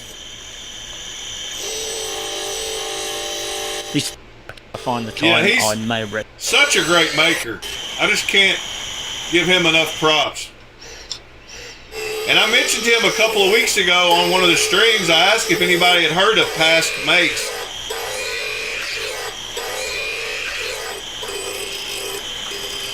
He's in a maker. When I finished the second side, I did Christmas thing every year. Finishing passes. Where they make stuff for other makers. The pattern finishes short. And those are cool videos to go watch if you like people that create stuff. Though the pattern falling short, I made a stupid mistake when forging it. I had a plan and made a mark where to set the bolster in. For some reason, I think I was concentrating on how to film the forging. I made a stupid decision to move the mark back. I'd looked at it and thought that it didn't seem quite right and changed it without thinking it through. As I said, I'll keep going and I'll figure out what to do about it later. I'm using the 4-jaw chuck to hold the chisel, which needs dialing in. I haven't done this too many times before, but it's pretty straightforward. Just find the lowest point on one side, then match that to the other by adjusting the jaws, and then exactly the same for the edges.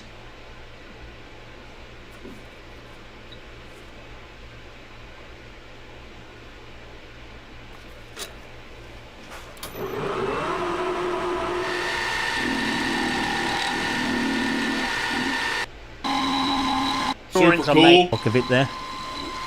I'll manually finish that up.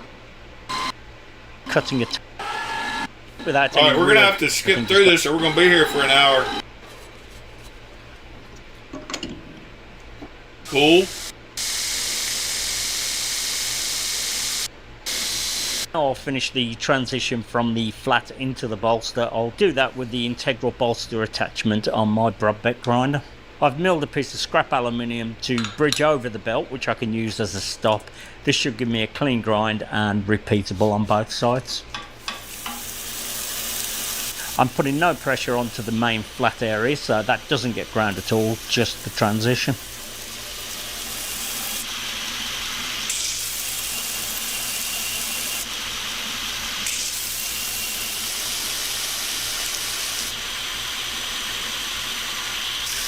I reckon that's starting to look better. I'll put the blade aside for a moment and see how the micarta turned out. That off. Nice.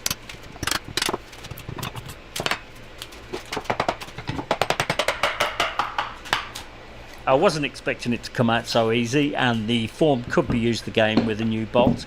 I reckon it looks promising. I'm really looking forward to working on the handle. It's a pretty cool process that I'll be attempting, but I'll be patient and keep working on the blade for now. Back at the tip while playing around with different ideas when I designed it. As well as grinding the back bevels, the chisel also needs to taper down to the cutting edge. I could have just kept this parallel, but this will be far more elegant. To help grind it at the belt grinder and keep things fairly accurate, I'll fix the blade to a piece of squared hardwood. I'll use a stop on the table and angle it over to 8 degrees.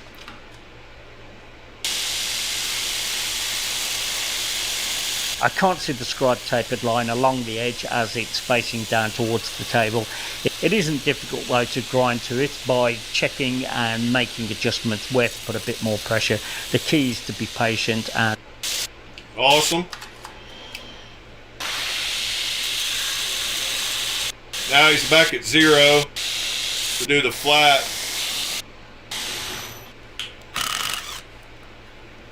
It's not looking too bad. Next I'll tidy up the shoulders by adding chamfers, and I'll do that with a file. I don't point any more than I have already with the pattern falling short. I still need to think of a way of how to fix that, or I could just live with it I suppose, but I don't think I'd ever be happy with it. I am refining the chamfers on the belt grinder. It's pretty safe though, as I'm using a super fine belt, so I can't get into too much trouble. I'm around the bolster. The front almost reaches to the end of that radius, which may look okay. The back doesn't actually matter, as the back of a chisel needs to be polished anyway, which will hide the mismatch. I'll keep going and think some more about it while I clean up the tang. Now I realised which is a second bolster, and I'll make that from this mild steel. I realised it was a touch too small, so I'll have to make it from this piece, which is a bit bigger than I need, but easy enough to turn down. I will need to the tang. Alright. Yeah, I want to see the, oh, that's pretty cool.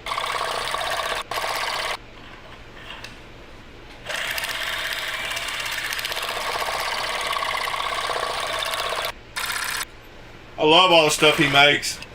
There's a few things I've got to think about. The front of this bolster needs to line up with this one, and also the tang is tapered, so I have to take that into account, and also the tang is slightly off center, so I'll keep filing away and hopefully I can get it to sit up tightly here and in line.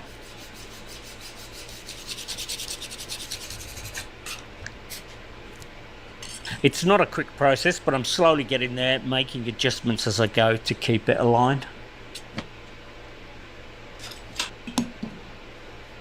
There, now I just need to make some clearance where the tang meets the bolster.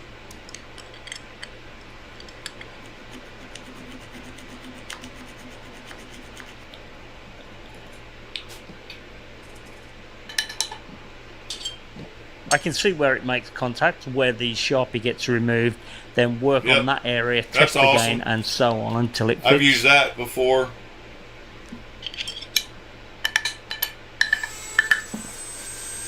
That's just about there, a bit of a touch up with the Dremel and that will do it. It's looking pretty good, but there's still a bit of shaping to go. The front needs to stay round so it matches this bolster here, but on the other side I need to make that into an oval so it transitions into the handle. To keep the oval even, I'll file facets in it first. They can be measured to keep some accuracy, and they can also be compared to each other for shape and size. This method works very well and surprisingly accurate.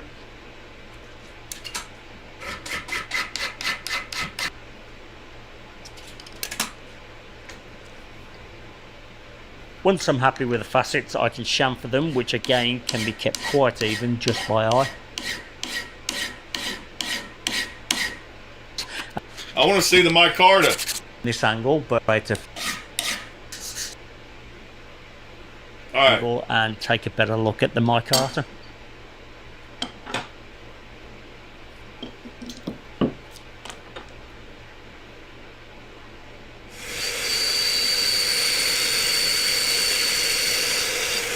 I'll square the blank on the belt grinder. Even though the handle will be rounded, it will be much easier to start with a square and accurate block.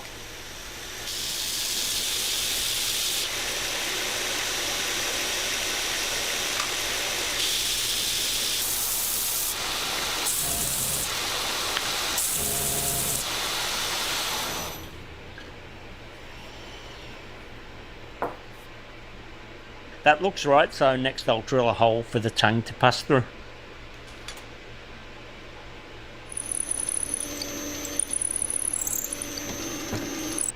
To fit that and hold it all together, I need to make a recess here so the end cap can go down and reach the end of the tang.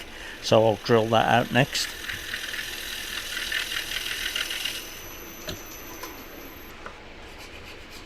To speed things up, I modified the one end of a cheap riffler file, which works great.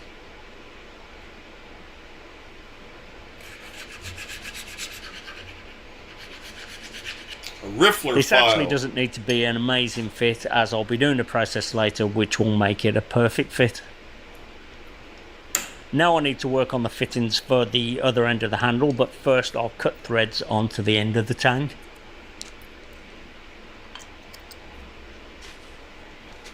Wow, he's just going to use a tap. I'm just rounding it by eye. I've made threads like this a few times before on uneven or square bar, and it amazes me how well they come out. He's just going to use a die, huh? Yep.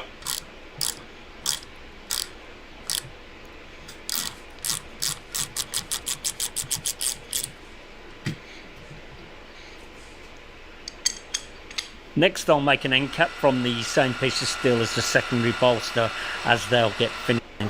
Alright, end cap.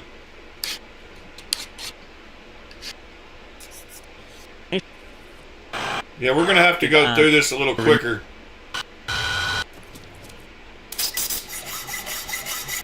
Alright, he made his end cap. With the nice. It looks a bit like a chisel, but there's still a fair way to go yet. The nut needs some sort of feature so I can get a grip on it to tighten it and really clamp it all together. I thought about a slot, but instead I've decided to mill scallops around the edge. I'm using a hex collet block to mill the 6 scallops. Scallops.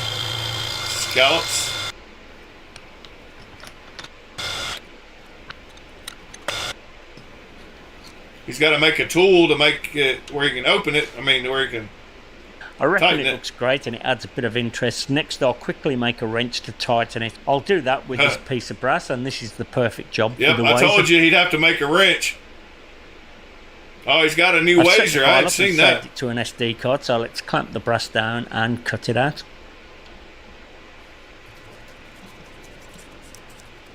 I hadn't watched his videos in a while.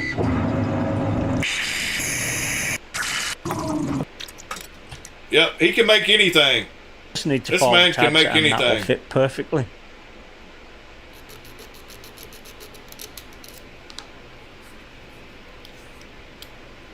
I mentioned earlier about getting the handle to fit perfectly, so I'll deal with that next. The idea is to bed the tang hole in the handle onto the tang with epoxy. I need to apply Vaseline to the tang and anywhere that I don't want the epoxy to stick to. The idea of this process is after it's done, the handle always goes back on in the perfect position. Oh, okay. So this is how you use Vaseline to keep epoxy from setting. I'm just using. So that's what that one guy did. This. It isn't the strongest epoxy, but it when I was talking about, he put it on the handle, and then he took the handle back off. So he's just filling the hole now. He doesn't want it to stick to the blade, so he can take it back off to shape it. He's just making a filler to fill all the gaps. It should be able to remove take it apart again, which is, we watched that one video where I couldn't understand. That took some moving, but it went with a bit of effort.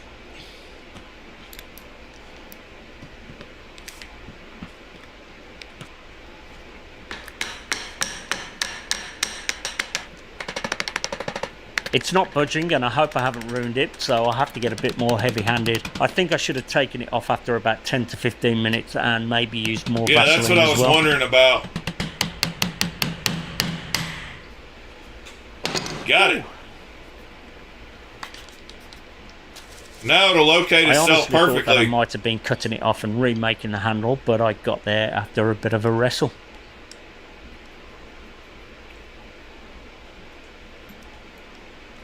For alignment, make a couple of soft jaws to hold the end cap while I drill it. Oh, he's making pins to align it. That's awesome.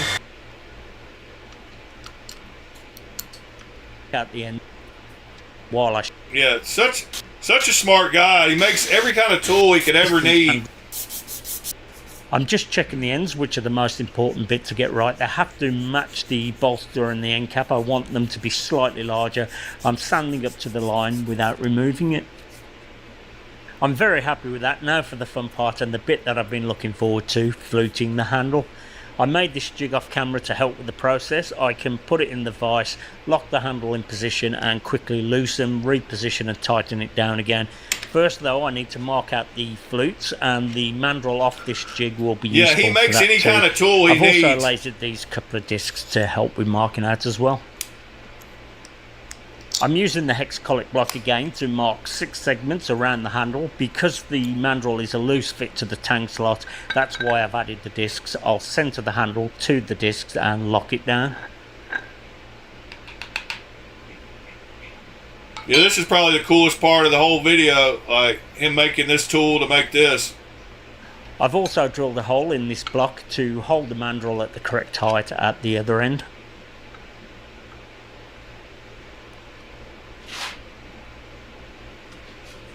Crazy how smart this guy is. He had to be some kind of engineer big time in life.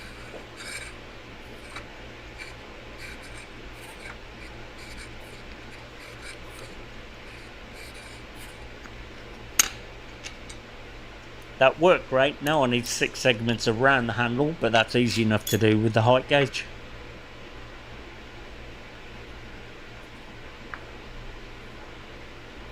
I need a surface plate. I need a granite surface plate like he's using there to do some precision measurements. I think somebody in the Discord said they had one or they bought one to use for knife. But the flutes will be spiraled around the that's handle, the only so perfectly flat each surface square of the grid diagonally. Yeah, this is. I quickly made those on the ways near the ends of the handles, and also if I wanted to add those extra washers, but it worked out that one either end is enough. Right there, book seat into. More adjustments and neaten up any sections that need it. I can't believe he does all this by hand. Go too far though. It's already annealed, meaning it's soft, which is what I need as I'm going to twist 2 strands together. If it wasn't annealed, the wire would probably snap in the process, especially as I'm going to try twisting them quite tightly. I know I haven't gone deep enough yet, but now I've got something to gauge it. I'm aiming for the wire to sit halfway down into the groove. And by the way, the wire is 0.5 millimeter thick. That's each strand, so with the twist it works out a bit over 1 millimeter. In the saddle, and if years ago, staying here to keep it at a time, and then it's slow going, and I'm really enjoying this. It may not be everybody's cup of tea, and I'm also glad that I made that jig. As the up some dust collection, but hopefully when it's completed to a polished finish it will. I'm aiming to leave a 0.5 millimeter ridge on either side of the wire groove. To see the ridges a bit better, I'm highlighting them with pencil lead.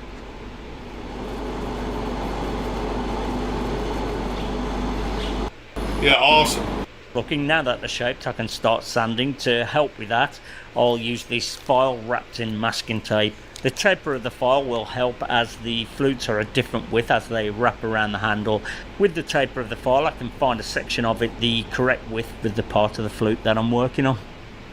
I'm starting with 120 grit. I'll go through all of the grits: 180, 240, 320, 400, 600, 800, 1000, 1200, 1500, 2000, and then finish with 2500.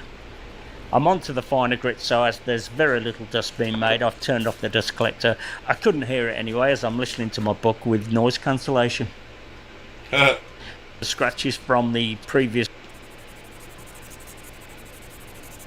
Crazy. Sanding. Now I have to sand the ridges, which are much easier and don't take as long.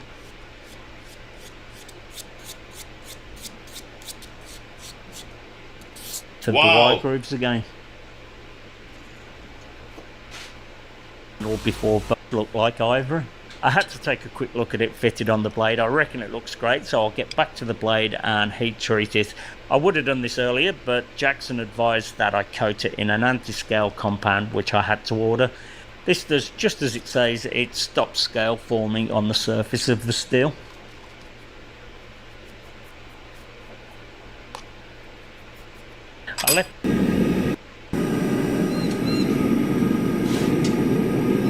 I left it in there for 10 minutes or so and then quenched it in vegetable oil.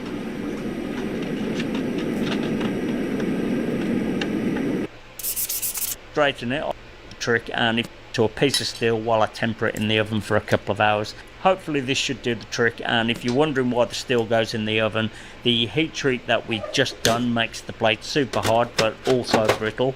This will soften it back a touch in a controlled way, making the blade strong again but still hard enough to hold an edge.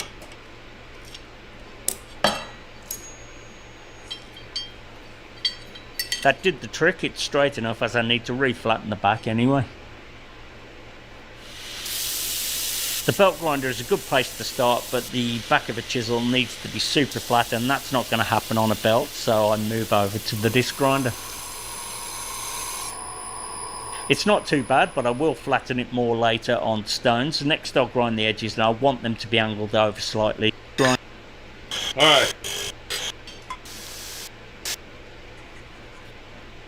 This took hours to sand. I'm sanding along the blade with one grit, and then the next grit I do that at an angle until I can't see any of the scratches from the previous grit, and then so on until it's done. Took hours, yep. Edges I'll grind on the front bevel.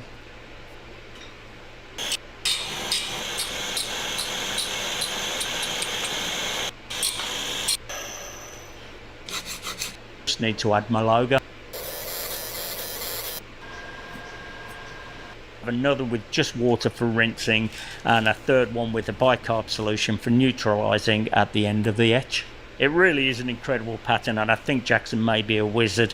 After a few minutes I rinse the blade, then clean it up with wire wool, put it back in the ferric chloride, and repeat the process 6 times. Wow.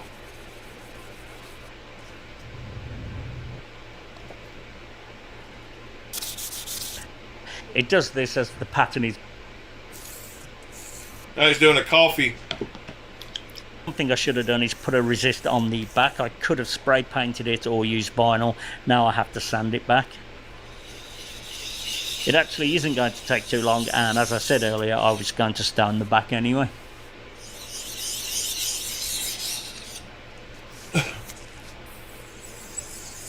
I haven't shown it because I don't want to bore you, but I spent 2 days trying to flatten and polish the back, and I'm still not happy with it. As hard as I try, I just can't get the scratches out. Anyway, now I need to do something about the pattern falling short at the bolster. I have a plan. I wouldn't say that I'm super confident, but I'm going to try something out. I've decided to laser a groove to isolate the bolster section, which I'll then blacken and hopefully hide my mistake. I made vectors from a photo with guides to line up the logo and a center line. It looks good, so I'll turn off the guides and etch the grooves.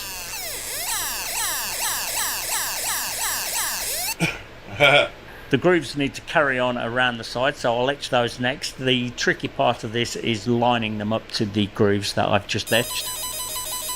Another thing I'm not super happy with is how messy my logo looks against the pattern of the Damascus. They're competing with each other, but blackening it should improve that as well. This guy's a genius. Alright, let's just two. Let's go look at the finished product. A few times using wire wool on the pattern, and I think it worked well.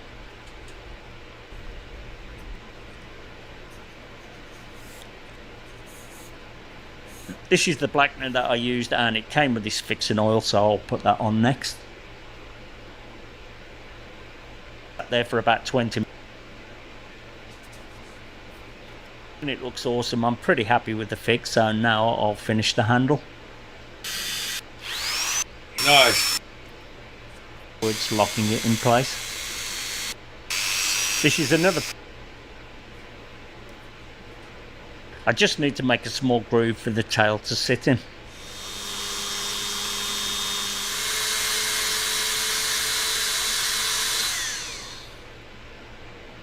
That's one end done, now the same on the other end.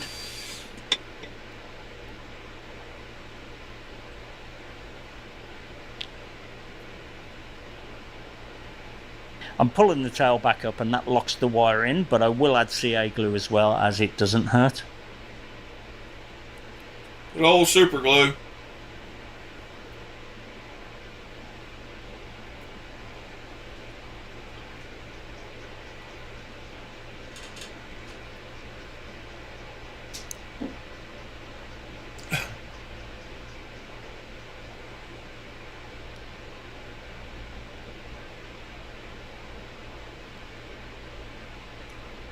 With pliers I push the wire down, which pulls the wire really tight around the handle. I didn't do it on this one, but on the next ones I push the wire down and then back up in one action to lock the tail of the wire.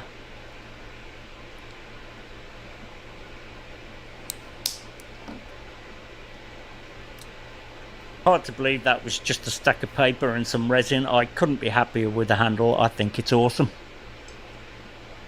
I'm having a quick look before I assemble the chisel properly. I do need to finish these last few steel parts though.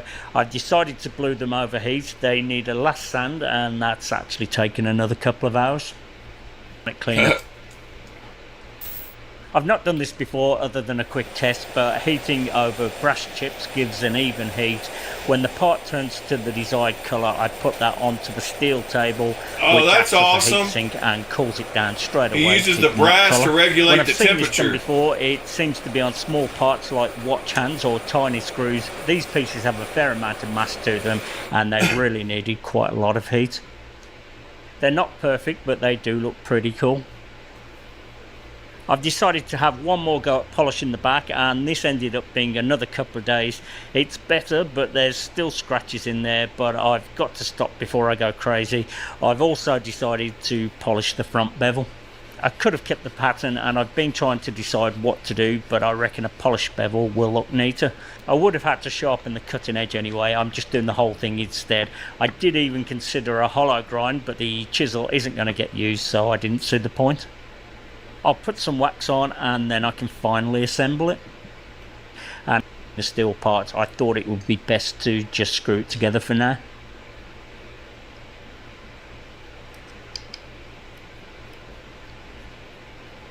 Wow.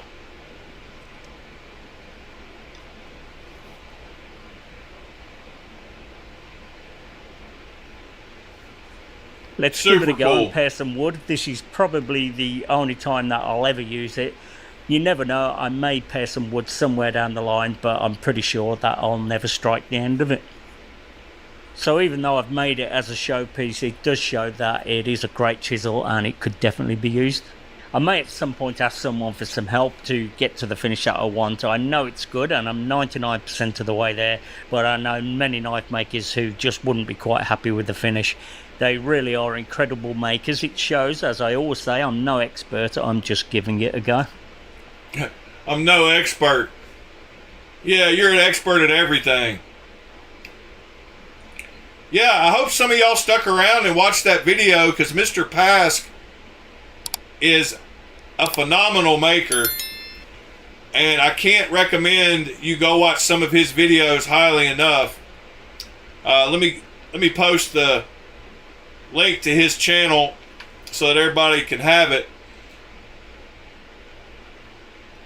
But yeah, he makes any kind of tool and anything possible that he wants to make, and makes some awesome stuff. But like I said, every year around Christmas they do a maker giveaway. It's like a secret Santa with makers, and he does some amazing stuff, so go check him out. Ended up having a rather long video today, but thank you, Mr. Michael, for that link. I love Mr. Pask. So yeah, I think we're going to end this one up now. 2 hours and 9 minutes.